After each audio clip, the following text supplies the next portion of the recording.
Splitting a text you work with for pair work, for the purposes of improving your learners' listening and speaking skills, is a great EAL strategy.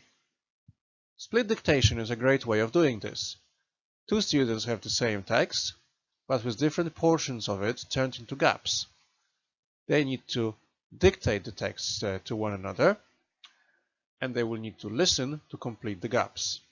This is what this video is about. Pre-teaching vocabulary before dealing with any topic is an important aspect of working with your EAL learners. Before we delve with them into the split dictation activity, they would of course need to know the meaning of some words. You can do this in several ways. Here we use their first language. First, we could just simply give them a list of the keywords translated into their language. We could create a matching activity with the English words on one side and their translated equivalents on the other. We could also focus on parts of speech and ask them to put the words into the categories such as verbs, nouns, and adjectives. This means they will have the words translated into their language already, but would need to write these in English in the table. This is clearly checking for interlinguistic literacy awareness. Is winować a verb, a noun, or an adjective? And finally, you can create a crossword for them, with clues in their language, but English needing to be provided as answers. Puzzle Maker is a great free tool to make crosswords such as the one here. Just type Puzzle Maker into Google search to find the website. The first split dictation is going to focus our learners' attention on the use of the present simple tense. There always needs to be a focus, of course. The gaps are not coincidental. Since we are working with the specific needs of our EAL learners in mind, we want to teach them an aspect of the English language whilst working with our content. As you will see in a second, the first split dictation uses a summary of Act 1 of Inspector Calls. As it is a summary, it is written in the present simple tense. The gaps are objects of the verbs, which are in the present tense, preceding them. Following the split dictation activity, I will want the students to practice asking questions about the gaps they just filled using WH question words and the present simple tense. This is why I'm providing this table, many such as these to be found through Google Images for free. It shows the students the difference between asking questions where to be is the verb and asking questions using all types of other verbs, including to have.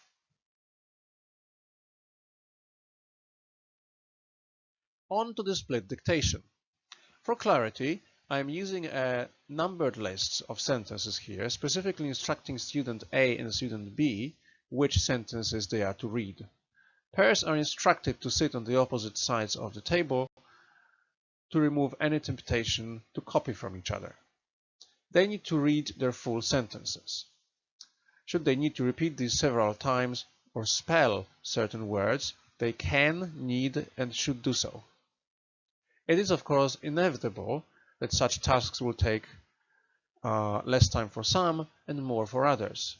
It is useful to pair up stronger students with weaker ones for this, if only for the purpose of diminishing the difference between pairs in terms of how long it's going to take them. We will see here that the gaps are objects of the sentences. For instance, in student A's copy, sentence 3, the inspector asks Gerald what, about what, to do what, with the answer being to think about Daisy Renton. This of course means that the question to be asked about this gap following the dictation activity will be what does the inspector ask Gerald to do? Similarly, in sentence 7, her son Eric is, we would want to know where he is, the answer being in another room, and the question to be asked needing to be where is her son?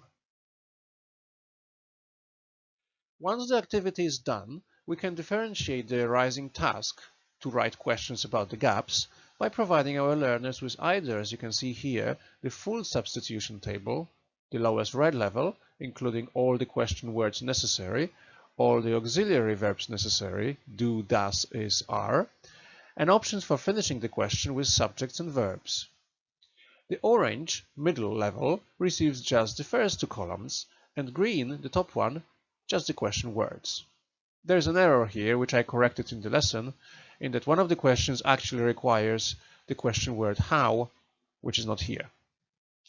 You would be well advised to show to students how to find the different parts of the sentence, subjects, verbs, objects. That is, that in English affirmative sentences, objects are found at the end of sentences, preceded by verbs, which are in turn preceded by subjects, meaning, of course, that you would look for a verb to the left of the gap, not to the right. This is not as self-explanatory as you might think. Whilst the English language, and indeed many other European languages, are SVO, subject-verb-object languages, Korean and Japanese are SOV languages, and classical Arabic, Welsh and Irish are VSO. In another lesson, I used the split dictation technique around teaching the story of Romeo and Juliet to my students. Previously, we had looked at all the characters in the play and placed pictures of major characters in the play onto the chart here, naming them and practicing different relationships between them. For instance, Lord Capulet is Juliet's father. This meant teaching words such as father, mother, cousin, nephew, and others. Again, I use a split dictation for the summary of Act 1 of this particular play. Almost all the gaps here involve a verb in present simple, at minimum one word, but usually a longer phrase. You can see that this time the bits that students A and B are to read are colored in red and green. This proved easier to students to follow than numbering the sentences the way I previously did. I also didn't feel I was confusing my learners by dismantling paragraphs here, which certainly paragraphs should be modeled at all times. At the completion of this task, students were asked to underline the verbs in the gaps. For instance, in the last sentence of prologue, it's hate, and in the last sentence of scene 1, these are is and does not love.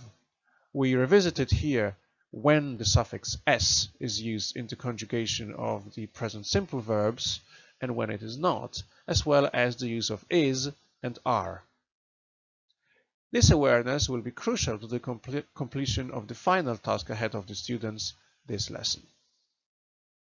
Using this EAL Nexus resource, I asked the students to write several sentences now using the apostrophe S about the relationship between the characters in the play.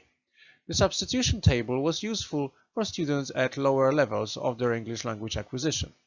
Others simply didn't have this table and either received only two lists, one with the names of the characters and another with the relationship vocabulary, the middle level, or received no additional resources as I deemed them able to be able to write their own sentences. And I was right. I also wanted to make sure that the students could talk about the relationships between the characters. This is another type of split activity, although it is not a text, of course. It is a type of a barrier game, sometimes called half a crossword.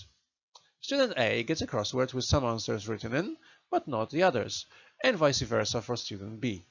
They need to give each other clues to complete the crossword.